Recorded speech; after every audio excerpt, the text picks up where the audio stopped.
Arc-en-ciel.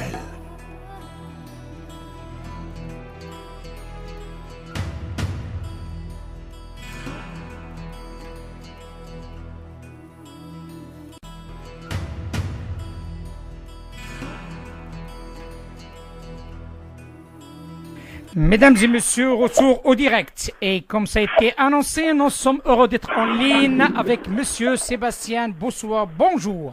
Bonjour. Bonjour et bienvenue dans l'émission Arc-en-ciel sur Radio Pluriel. Et votre deuxième intervention sur nos ondes, c'est un plaisir de vous avoir parmi nous ce jour. Et actualité oblige, quel sentiment vous pouvez exprimer par rapport à ce massacre terroriste au Nouvelle-Zélande dans un premier temps? Écoutez, évidemment, pour démarrer de l'horreur, ce sentiment de dégoût absolu que des personnes puissent s'en prendre de manière aussi froide et glaciale à des personnes qui étaient venues un vendredi pour prier, et en l'occurrence des musulmans. Alors il est clair et net que, puisqu'il y a souvent deux poids, deux mesures, nous sommes confrontés à un acte terroriste clair et net, et la manifestation la plus absolue de l'islamophobie, mais également, je pense, à la fois de tout ce que représente manifestement pour cette personne, et malheureusement de manière croissante pour d'autres encore, cette tentative, cette volonté de vivre en paix dans des sociétés aujourd'hui multi-identitaires, multisociales, multiculturelles, et la Nouvelle-Zélande en est un exemple, en tout cas en était jusque maintenant un exemple, et continuera à l'être, tel que évidemment la première ministre l'a dit et s'est exprimée. Voilà, alors c'est à la fois ce sentiment de dégoût, mais en même temps une volonté de comprendre et d'essayer d'éviter par des analyses que l'on puisse réitérer ce genre d'actes. Malheureusement, évidemment, on est dans une triste loi des séries. J'ai immédiatement repensé à Breivik en Norvège.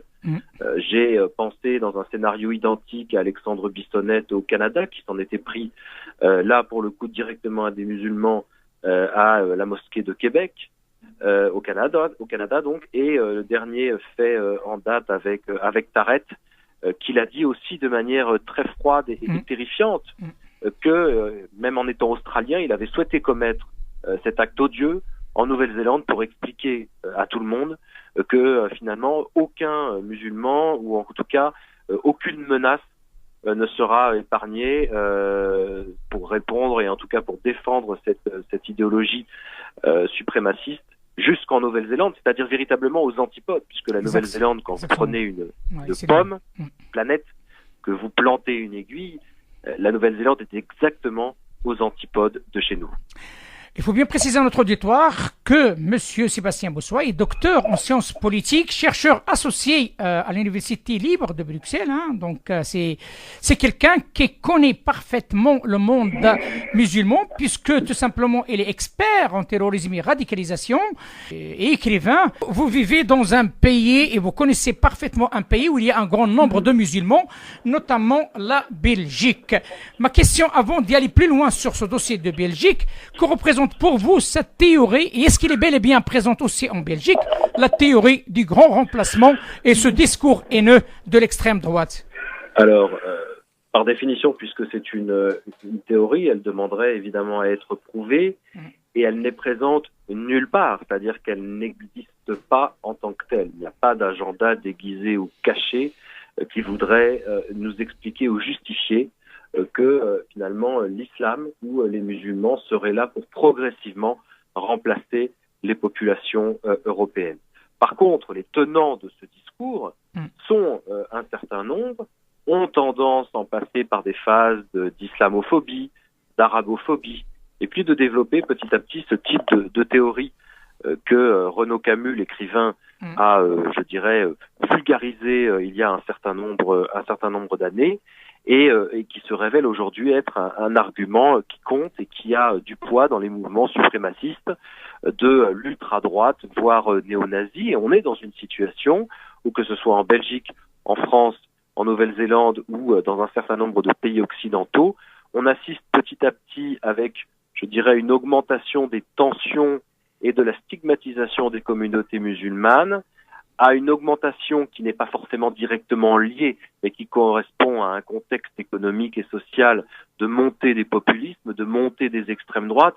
Quand on voit ce qui s'est passé avec les Gilets jaunes hier, ce ne sont pas des gens qui visaient quelques lieux ou quelques communautés musulmanes que ce soit. Ce sont des nouveaux courants radicaux, en tout cas qui se multiplient, de ce qu'on appelle l'ultra-droite et qui tiennent pour les sociétés occidentales à ce que la majorité reste avant tout occidentale. Mais ce qui est assez amusant, c'est que ces mouvements, qu'ils se développent en Europe sur des fondements contestables, mais en tout cas dans leur idéologie qui tiennent la route, c'est-à-dire lutter contre l'immigration, lutter contre la montée de l'islam, dans des sociétés dites traditionnelles ou européennes de souche, pour reprendre une autre expression, même si elle est souvent polémique.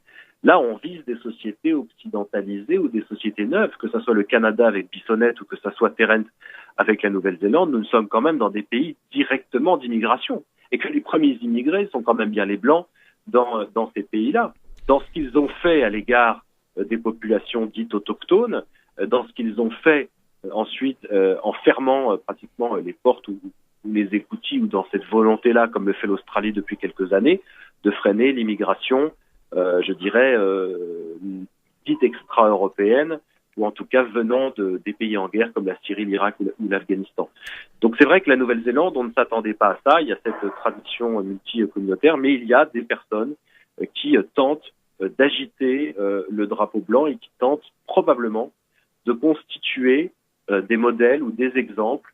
En tout cas, il y a un effet, je dirais, de contagion, puisque Terence se revendiquait du modèle de Bissonnette qui n'avait rien demandé, et les uns et les autres, de toute façon, revendiquaient ou appréciaient, admiraient l'acte de Breivik, qui avait quand même tué 70 personnes en Norvège à l'époque, et il y a finalement un phénomène de mimétisme de ces acteurs.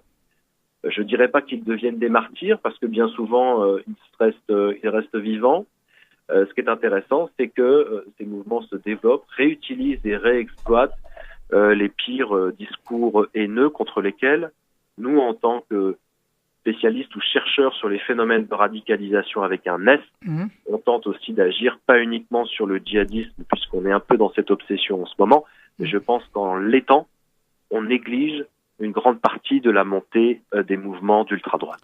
Justement, c'est la question que je me prête à vous poser, parce qu'il est en relation. Est-ce qu'on ne sont pas en train de jouer le jeu de la communication de l'État islamique? Absolument. On est véritablement dans ce que Daesh souhaitait. C'est-à-dire que je maintiens, et je sors un livre en septembre sur ce sujet, Daesh, la suite. J'explique clairement que si le territoire matérialisé de Daesh a provisoirement disparu, c'est en soi quand même déjà un succès que d'avoir résisté 3 ans sur des États qui existaient déjà et pour lesquels jamais on avait imaginé que l'on puisse avoir un mouvement qui tente de réunifier Bagdad et Damas.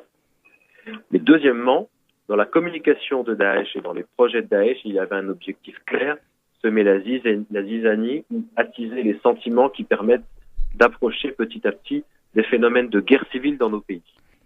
Ça, c'est très facile parce que, pourquoi est-ce que d'ailleurs le terroriste de la Nouvelle-Zélande a cité l'exemple de la France?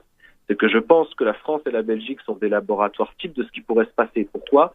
Parce que ce sont les pays où il y a le plus grand nombre de musulmans. Je ne dis pas que ce sont les musulmans le problème, je dis juste que les mouvements d'extrême droite, racialistes, suprémacistes ou d'ultra-droite savent très bien qu'ils peuvent d'un côté agiter le torchon rouge, puisqu'il y a énormément de musulmans, comme Daesh a pu plus facilement recruter dans les pays où il y avait un plus grand nombre de musulmans, puisque proportionnellement, ils avaient plus de chances, entre guillemets, ou de risques sur un terreau de plus important en termes de population, de recruter des candidats. Donc on est dans cette montée parallèle avec d'un côté ce qui s'est passé avec les djihadistes, et de l'autre côté les mouvements d'extrême droite, si c'est passé ça à Bruxelles ou ailleurs, de montée des tensions entre les musulmans qui se retrouvent dans une situation de stigmatisation dans une société où on ne cesserait de leur rappeler qu'ils ne sont pas véritablement de ce pays-là.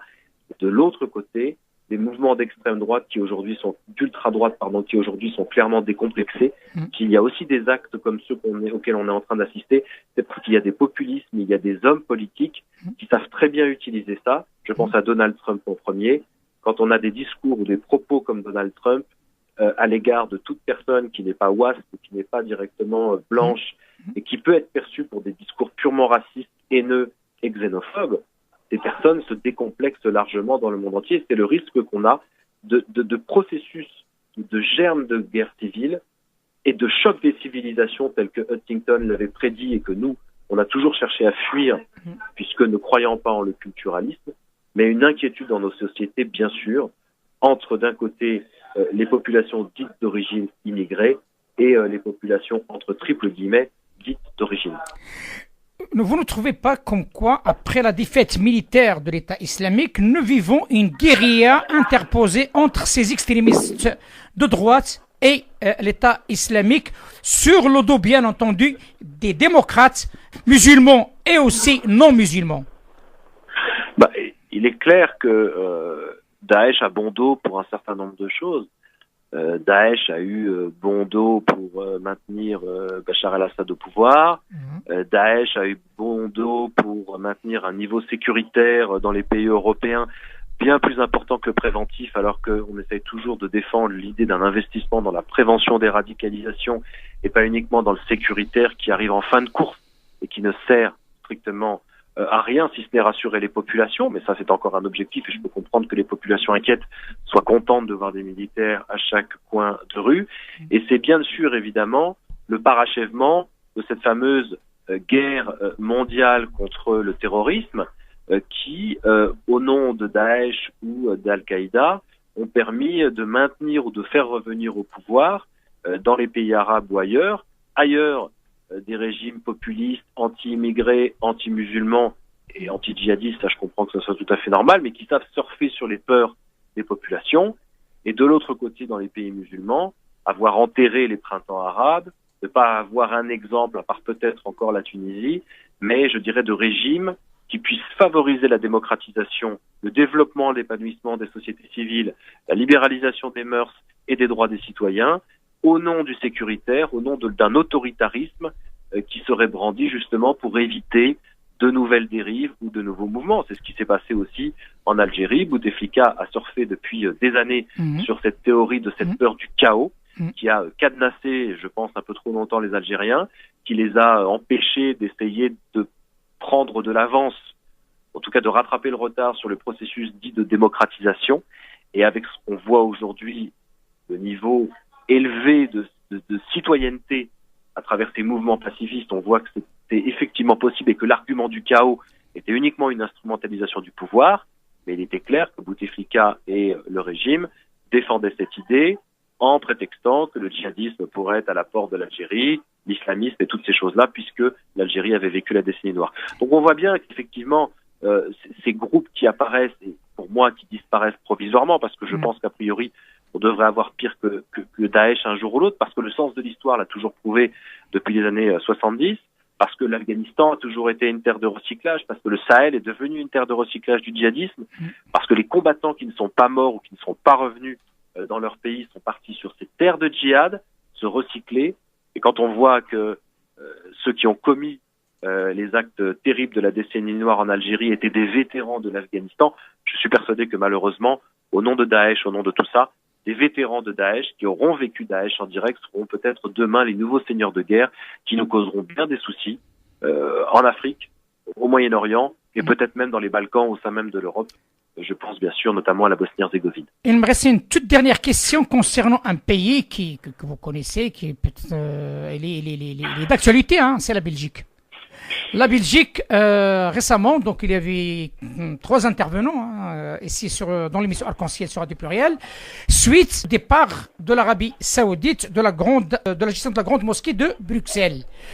Et comme quoi aussi, il y a cette montée, que tout le monde en parle maintenant, ici en Europe, l'arrivée de ce New Salafisme sous forme d'un nouveau projet pour les minorités musulmanes en Europe, présidé bien sûr et soutenu par un Marocain, un franco-marocain, M. Bchari Mohamed.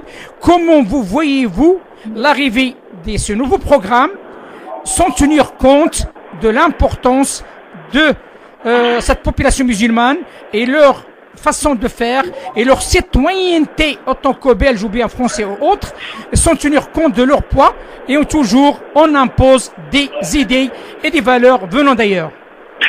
Ça, c'est effectivement le plus grand enjeu pour ceux qui réfléchissent et qui essaient de construire ce qu'on appelle l'islam d'Europe, l'islam en Europe, l'islam de France, l'islam en France, c'est la même chose avec la Belgique. Le grand problème pour le cas belge, que je connais quand même un peu, c'est que depuis les années 60, on avait cette mosquée du cinquantenaire qui était un peu le phare de l'islam en Belgique et qui avait été concédée à l'Arabie Saoudite sur demande expresse du roi Baudouin à l'époque pour le roi Faisal d'Arabie Saoudite. Et évidemment, années 60-70, les choses se sont un peu gâtées avec la révolution iranienne, la montée du chiisme, la peur de la contagion. L'Arabie Saoudite est partie dans une folie furieuse de développement et d'expansion du wahhabisme et du salafisme jusqu'aux populations du Maghreb, vivant et au Maghreb ou en Europe, qui n'avaient pas l'habitude de pratiquer ce type d'islam-là, mais qui est évidemment plus dans un islam malékite qui correspondait. Je crois que un des éléments de la crise identitaire des musulmans belges, entre autres, et en tout cas des Belges d'origine marocaine, c'est qu'ils ont été déracinés en arrivant en Europe, déjà déracinés de leur terre, déracinés de leur tradition, déracinés de leur transmission. Il y a eu des problèmes de transmission familiale de la culture, mais l'élément aussi fondamental dans ce qu'on appelle ce retour aux religieux dans les années 80, c'est qu'on leur a imposé, à travers ce processus-là, soutenu avec par le pouvoir belge, un islam wahhabite et salafiste qui aujourd'hui a gangréné bon nombre de mosquées en Belgique et dont on a bien du mal à se dépatouiller, à commencer par la mosquée du cinquantenaire. Alors effectivement, on espère que l'Arabie Saoudite puisse être définitivement mise à la porte, mais on voit bien que d'autres acteurs ou des imams qui se présentent sont clairement soutenus par l'Arabie Saoudite. Je crois qu'il est fondamental que les Belges d'origine marocaine se réapproprient leur islam en rediffusant cet islam du juste milieu, cet islam traditionnel qui, je crois, leur correspond. Et que cet islam bédouin, ancestral, venu du Golfe, finalement reste dans les frontières du Golfe. Mais on voit bien que il s'est diffusé en Tunisie et qu'il s'inscrit dans des rapports politiques ou des jeux d'influence, en Tunisie par exemple, en Libye bien sûr, en Syrie. C'est extrêmement compliqué aujourd'hui de construire un islam belge indépendant. Ça l'est encore plus en France avec la question de la laïcité. Ça veut dire d'un côté, l'État ne soutient pas, ne finance pas, ne s'ingère pas, et de l'autre côté, ça a longtemps donné la possibilité de dérive et notamment de financement étranger, ce qui est un problème bien sûr fondamental.